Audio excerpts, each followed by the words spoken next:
Hi hello welcome back to our channel. నేను మీ సాజన. ఈరోజు అయితే ఒక మంచి రెసిపీతో అయితే నేను మీ ముందుకు వచ్చేసాను. అదేంటి కాదండి, సాబుదానా కిచిడి అనమాట.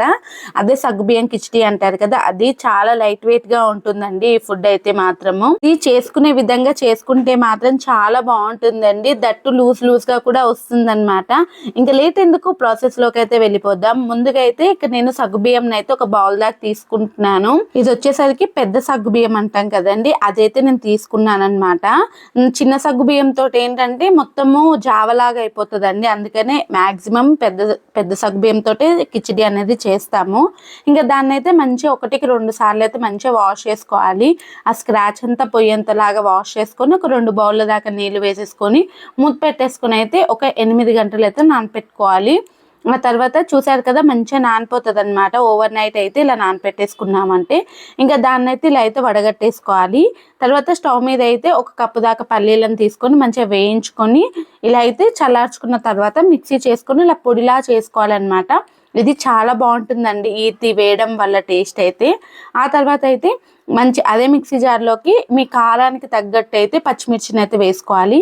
ఆ తర్వాత కొద్దిగా అల్లం జీలకర్ర కూడా వేసుకొని మంచిగా కోర్స్గా బ్లెండ్ చేసేసుకోవాలన్నమాట. ఇలా కోర్స్గా బ్లెండ్ చేసుకొని ఇది వేసుకుంటాం అనమాట. ఈ టేస్ట్ కూడా చాలా బాగుంటుందండి. ఆ తర్వాత అయితే ఇక్కడ నేను ఐరన్ కడాయి మాత్రమే ప్రిఫర్ చేస్తానండి. లేదు అంటే నాన్ స్టిక్ కడాయిలో అయితే చేసుకోవచ్చు.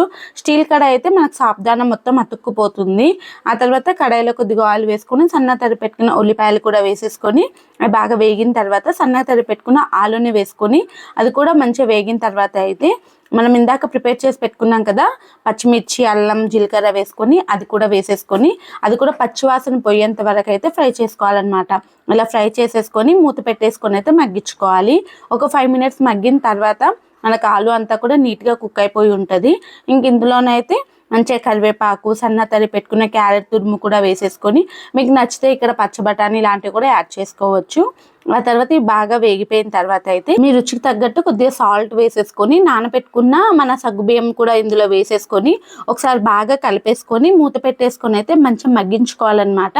ఇందులో వాటర్ ఏమి యాడ్ చేయనక్కర్లేదండి. మంచిగా అయితే అవి ఆల్రెడీ మనకి 8 అవర్స్ నానిపోయాయి కాబట్టి మంచిగా కుక్ అయిపోతాయి. ఇలా ఐరన్ కడాయిలో చేయడం వల్ల మనకి ఇలా ఈజీగా వస్తుంది.